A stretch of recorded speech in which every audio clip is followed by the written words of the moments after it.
Naam, habari za jioni mtazamaji wa Channel 10 Plus popote pale ulipo. Ni matumaini yangu umeshinda salama. Karibu kwenye taarifa yetu ya habari ya kutwa nzima leo. Msomaji wako ni mimi Fatma Hassan. Karibu. Mgombea urais wa Jamhuri ya Muungano wa Tanzania kwa tiketi ya Chama cha Mapinduzi CCM, Mheshimiwa Dr. Samia Suluhu Hassan ameendelea kunadi ilani ya chama hicho na kuomba ridhaa kwa wananchi kuirejesha tena madarakani chama hicho, ambapo leo amefanya mkutano mkubwa wa hadhara Bukoba mjini mkoani Kagera. Katika mkutano huo ambao ni wa mwisho mkoani Kagera, mgombea huyo wa Chama cha Mapinduzi ametoa ahadi mbalimbali za kuboresha maisha ya wananchi wa mkoa wa Kagera. Ndani ya mkoa huu wa Kagera tunayo miradi minne mikubwa ya kimkakati ya kuzalisha umeme wa maji megawati 221.8, ikiwemo Rusumo na Ngara megawati 80 na Murongo Kigagati kule mpakani na Uganda mpaka Kerwa megawati 14, ambayo miradi hii tayari imekamilika na umeme unapatikana. Mradi wa Kakono Misenyi megawati 87.8 upo hatua ya upembuzi yakinifu, na mradi wa Nsongezi Kierwa megawati 40 upo kwenye hatua ya maandalizi ya awali. Pamoja na miradi hiyo, tutajenga vituo vya kupokea na kupozea umeme na kusambaza ili tuwe na uhakika wa umeme, maneno ya vijana, 24/7 mwaka mzima.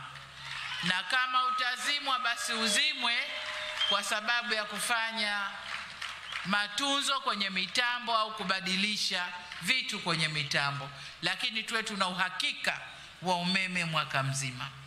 Ndugu zangu, tunataka umeme uwe wa kutosha kwa ajili ya kutekeleza mpango wa uanzishaji wa kongani za viwanda na matumizi ya nishati safi ya kupikia. Kwa hiyo kwenye umeme tunakwenda vizuri, nami niwaahidi tunakwenda kumaliza kazi hiyo. Kwenye sekta ya maji amesema vizuri sana Mheshimiwa Waziri hapa kwamba tunakwenda kumaliza. Tunataka kila Mtanzania awe karibu na maji safi na salama, tunakwenda kumaliza. Ndugu zangu wa Kagera na hasa wa hapa Bukoba, tumefanya jitihada kubwa pia katika sekta za uzalishaji na biashara. Kwenye kilimo, Bashe amesema vizuri sana na amesitaki kuongeza lolote kwenye hayo, lakini niwaambie tumejipanga vyema kufanya kilimo biashara na kuifanya sekta ya kilimo ikue kwa 10% itakapofika 2030 kutoka 6 point kidogo ya sasa hivi. Mamia ya Wakenya wamemiminika katika uwanja wa kimataifa wa Jomo Kenyatta mjini Nairobi kupokea mwili wa aliyekuwa waziri mkuu nchini humo Raila Odinga kutoka India alikofia. Tupate taarifa kamili. Kwa mujibu wa familia yake, Raila ameacha wosia akisema kuwa azikwe ndani ya kipindi cha siku 3, huku serikali ikitangaza kusimamisha shughuli zote siku ya Ijumaa ili Wakenya wapate nafasi ya kutoa heshima zao kwa mwamba huyo ambaye wengi wanasema ni baba wa demokrasia.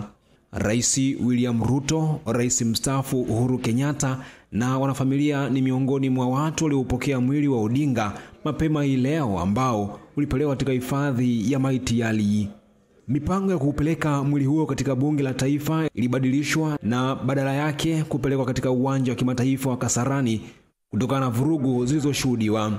Habari zinasema siku ya Jumamosi mwili utaondolewa Nairobi kuelekea Kisumu, ambapo wananchi watapata nafasi ya kuuaga katika uwanja wa Moi.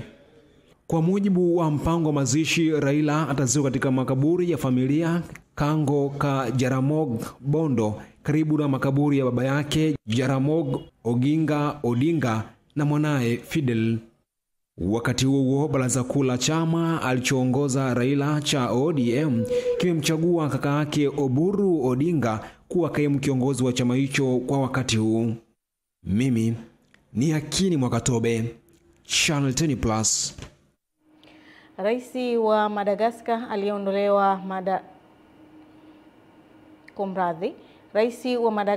aliyeondolewa madarakani Andry Rajoelina amethibitisha kwa mara ya kwanza kwamba alikimbia nchi hiyo kati ya Oktoba 11 na 12 kufuatia alichotaja kuwa vitisho vya wazi kwa uhai wake. Jeshi ambalo lilitangaza kunyakua madaraka limetangaza kuwa kiongozi wao Kanali Michael Randrianirina anaapishwa rasmi siku ya Ijumaa kuwa rais mpya wa Madagascar. Jumuiya ya kimataifa inapinga hatua hiyo na imewataka wadau wote wa Madagascar kutafuta suluhisho la amani linaloheshimu katiba ya nchi hiyo. Vuguvugu linaloongozwa na vijana wa Gen Z lilianzisha maandamano makubwa mnamo Septemba 25 kutokana na uhaba wa maji na kukatika kwa umeme, huku vijana hao wakimshinikiza Rais Rajoelina kujiuzulu.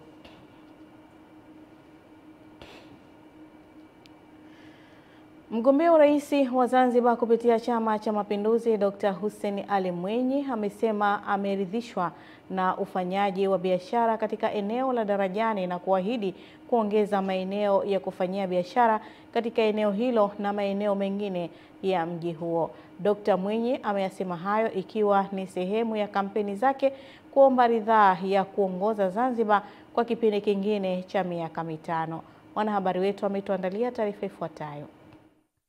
Ni ziara mgombea rais wa Zanzibar kupitia Chama cha Mapinduzi Dr. Hussein Ali Mwinyi katika eneo maarufu la biashara Zanzibar, eneo la Darajani. Simama hapa ni kiongozi wa tende, lakini najumuisha makundi matatu ambayo yaliyowekwa hapa.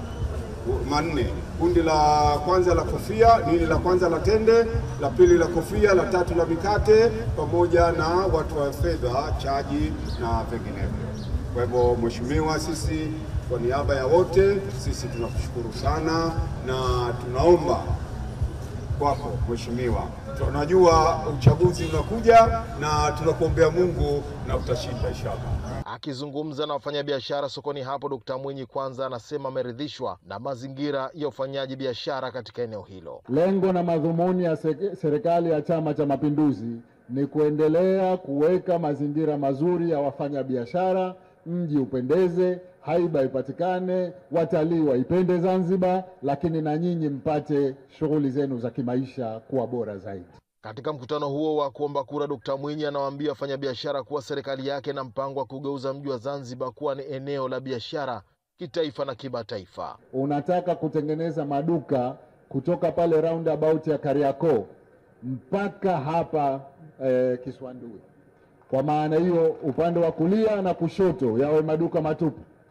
Na katikati pia kutakuwa kuna maduka, kwa sababu barabara hiyo itaondolewa magari, itakuwa ni ya kutembea kwa miguu au zile gari ndogo zile za golf cart.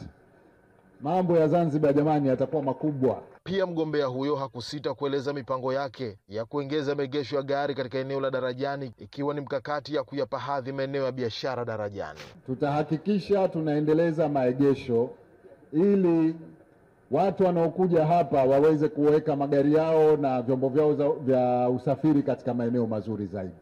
Hapa tayari kuna maegesho, lakini kuna mradi mkubwa unajengwa pale Malindi wa kituo kikubwa cha mabasi, na pia kutakuwa kuna maegesho pamoja na yale maegesho ya ZSSF pale, ili ile hali ya watu kupaki kila pahali iondoke. Mapema akisoma risala kwa niaba ya wafanyabiashara wa Darajani, mmoja wa wafanyabiashara wameomba kupunguziwa kodi ya milango ya biashara.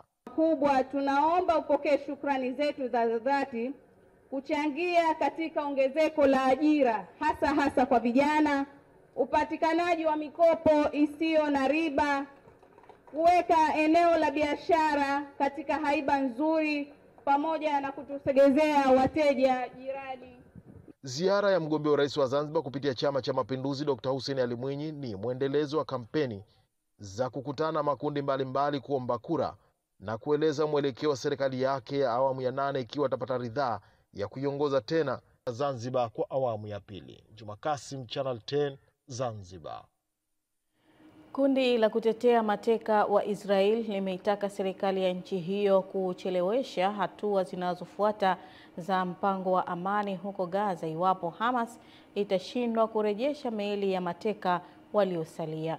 Israel haijaweka wazi idadi jumla ya miili ya mateka inayotazamia kuipokea, huku taarifa hiyo imetolewa wakati ambapo serikali ya Waziri Mkuu wa Israel Benjamin Netanyahu ikitangaza tarehe ya kufunguliwa kwa kivuko cha Rafah na kusema kivuko hicho kitatumiwa pekee kwa harakati za usafiri wa watu. Waziri wa Ulinzi wa Israel Katz ametishia kuanzisha tena mapigano iwapo kundi la Hamas litashindwa kutekeleza makubaliano ya mkataba huo wa amani, na kusema kivuko hicho kinachopakana na Misri ni muhimu sana na kilitarajiwa kutumiwa ili kuingiza misaada zaidi ya kibinadamu huko Gaza. Serikali imetoa zaidi ya shilingi bilioni 5 kwa ajili ya kulipa fidia kwa wananchi 58 katika eneo la Kamonyonge Bondeni ili kupisha upanuzi wa ujenzi wa jengo la abiria katika uwanja wa ndege wa Musoma mkoani Mara. Mwanahabari wetu Musa Makali kutoka Mara anaarifu zaidi. Ulipaji wa fedha hizi ni awamu tofauti, ambapo serikali ililipa awamu ya kwanza shilingi bilioni 4.1, awamu ya pili bilioni 3.9, na sasa serikali imeanza kulipa fedha bilioni 5.2 kwa ajili ya wananchi takriban 58 ili kupisha ujenzi na upanuzi wa uwanja wa ndege wa Musoma, hususan katika ujenzi wa jengo la abiria. Mheshimiwa Rais Dr. Samia Suluhu Hassan, ambaye kwa kupitia serikali yake tumeweza kupata kiasi cha bilioni 5.2 ambayo itatumika kwa ajili ya fidia. Kwa hiyo tupo hapa kwa ajili ya kutekeleza zoezi hili. Mkuu wa wilaya Musoma Bwana Juma Chikoka anashiriki kukabidhi mfano wa uhundi kwa wananchi, huku akiagiza zoezi hili kufanyika haraka iwezekanavyo. Niwapongeze zaidi wananchi wa Kamnyonge kwa kuwa wavumilivu kwa kipindi chote hiko. Hongereni sana wanakam. Kitu cha msingi tumekubaliana, na mimi nitoe rai hapa. La kwanza ni kuhakikisha kwamba ili zoezi la fidia linakamilika kwa wakati. Kwa maana hii timu kutoka mamlaka, kwa sababu wote mko hapa Musoma, pigeni kambi hapa. Kufika ndani ya siku 5, tunachotaka kuona wananchi wote wawe wamepata fidia yao.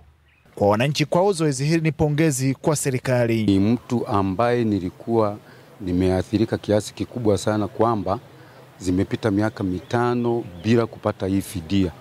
Sisi wakazi wa eneo hilo tumekaa jirani na uwanja wa ndege. Kwa maana hiyo hata sisi kama wakazi tuliona hatuwezi tukaishi eneo hilo. Hili alilolifanya ni zuri zaidi. Furaha kwa sababu mimi pia walikuwa wamesha nisumbua sana kila kukicha mwenyekiti, malipo yetu, lakini mwisho wa siku unaona serikali ya Jamhuri ya Muungano wa Tanzania imetekeleza hili. Mkuu wa wilaya Musoma Bwana Juma Chikoka amesema ni takriban siku 45 tu zinatosha wananchi hawa kupisha katika maeneo hayo ili mamlaka uwanja wa ndege iendelee na shughuli zake za upanuzi wa uwanja huu. Kutoka hapa katika uwanja wa ndege wa Musoma hapa mkoani Mara, jina langu ni Musa Makali na hii ni Channel 10. Asante Musa Makali kwa taarifa hiyo. Kutokana na uzalishaji mdogo wa zao la mpunga visiwani Zanzibar, mkuu wa mkoa wa Morogoro Adam Kigoma Malima ameitaka taasisi ya utafiti wa kilimo Tanzania TARI kuongeza ushirikiano na mikakati ili kuongeza uzalishaji wa zao hilo visiwani Zanzibar. Taarifa ya Jimmy Mengele inafafanua zaidi. Wito huu umetolewa na mkoani Morogoro wakati akifunga mafunzo kwa maafisa ugani zaidi ya 30 kutoka Zanzibar yalolenga kuwajengea uwezo katika uzalishaji wa zao la mpunga, ambapo amesema Zanzibar inahitaji zaidi ya tani 120,000 za mchele ili kukidhi mahitaji ya chakula visiwani humo. Mnahitaji tani 120,000. Kwa hiyo tuna mambo mengi bado ya kujadili, tuna mazao mengi ya kujadili. Na mimi nataka nikuambieni tu kwamba na mimi namuomba Sofia aandae watu hatari na nyinyi mwendeni Zanzibar mkajifunze mengi. Kwa upande wake mkurugenzi wa uzalishaji wa teknolojia na mahusiano TARI Dr. Sofia Kashenge amesema TARI imekuwa na mashirikiano yenye tija na Zanzibar. Sisi TARI na Zanzibar tumekuwa wa karibu sana, especially kupitia taasisi ya utafiti wa kilimo Zanzibar ambayo sasa hivi inaitwa ZARILI.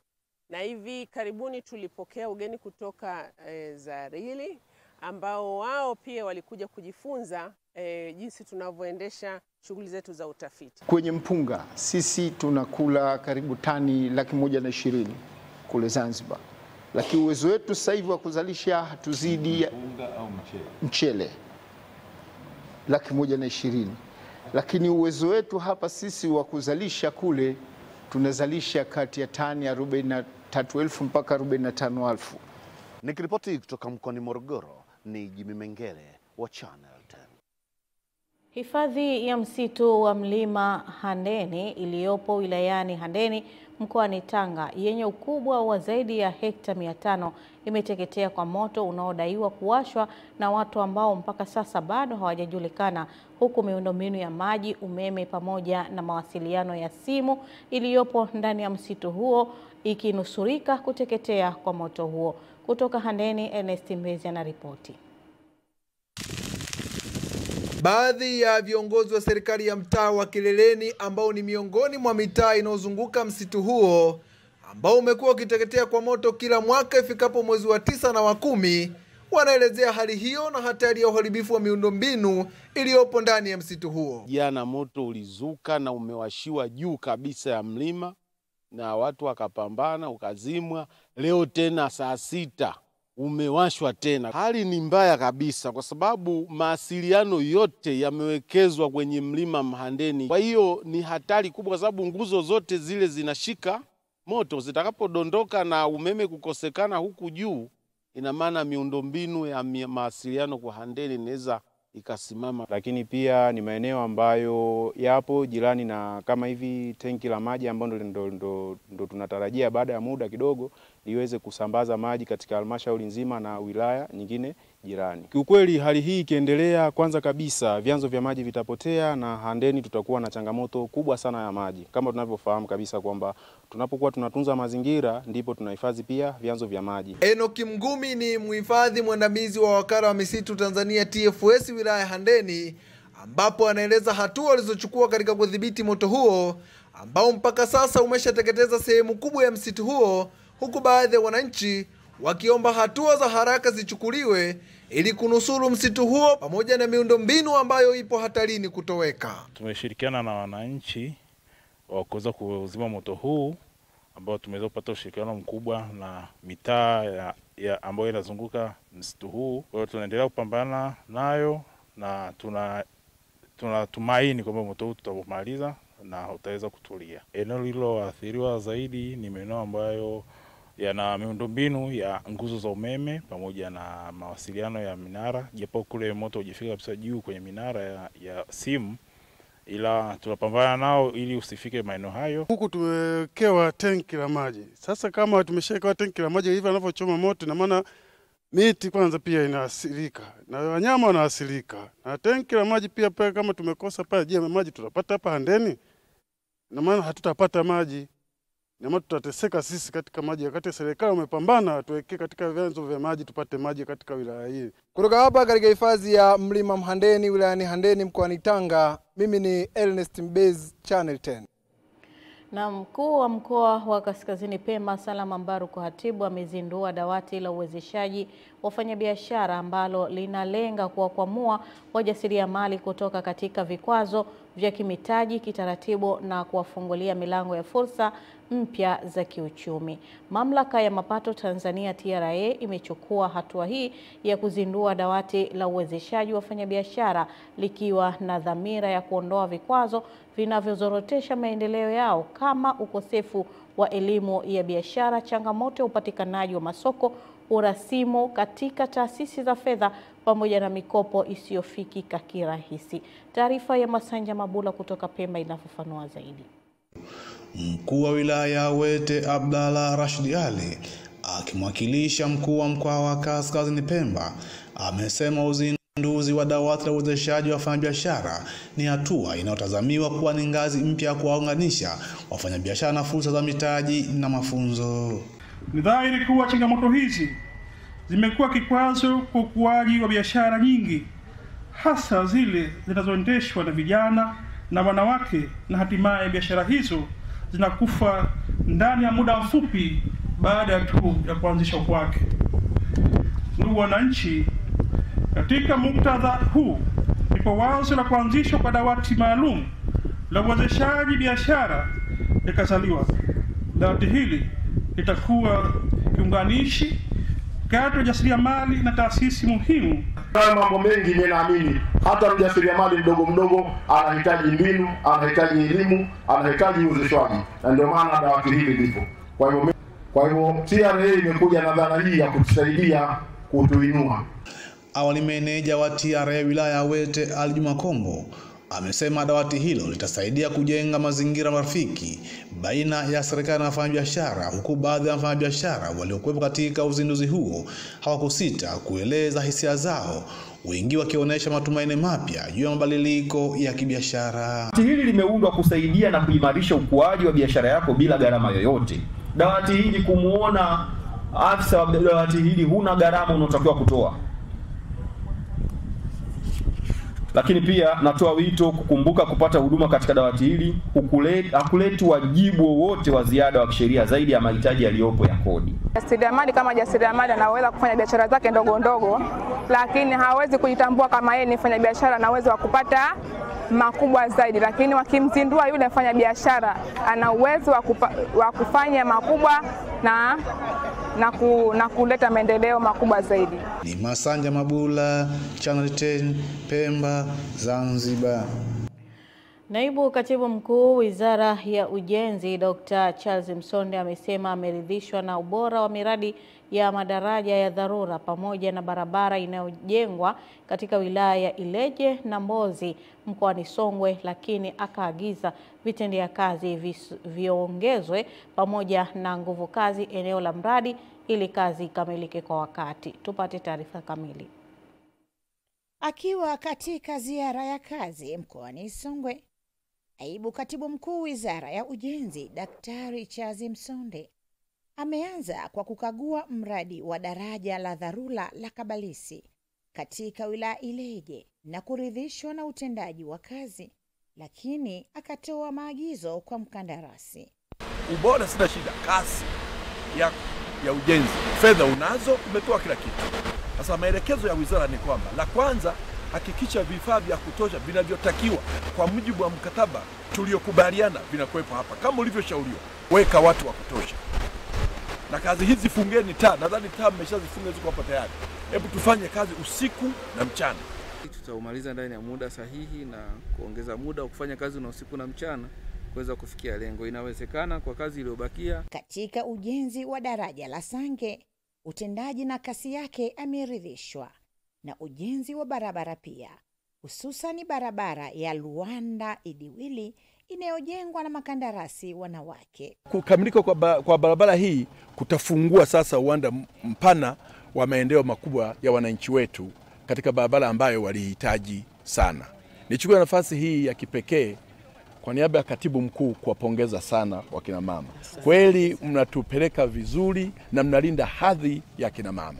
Maelekezo nafikiri kila mtu ameelewa, na sisi kama watendaji kwa upande wa TANROADS tunaahidi sasa kwenda kuchukua yale maagizo yote aliyotuelekeza, lakini pia kuboresha pale ambako tulikuwa ili tuweze kutoa kazi nzuri zaidi. Tumeshafanya hadi 16%, ni punde kidogo tu tutaanza ku raise certificate kwa ajili ya kuomba malipo. Kwa hiyo tunaomba sana watuandalie pesa za mradi huu ili tuweze kufanya kazi bila kukwama. Wananchi nao wakaeleza namna miradi hiyo itakavyowanufaisha. Tutakuwa tunasafirisha mazao vizuri. Tunapata changamoto ya kusafirisha mazao kwa sababu barabara ni mbaya. Na mazao nayo tunauza kwa bei ndogo. Utakuta kama wengine wenzetu wa mjini huko wanauza mazao kwa bei nzuri sana. Kutoka mkoani Songwe, mimi ni Rose Chapewa wa Channel 10. Naam, shukrani sana Rozi Chapewa kwa taarifa hiyo, nayo inatupa nafasi kwenda kuzitazama habari za biashara na uchumi. Endelea kubaki nasi.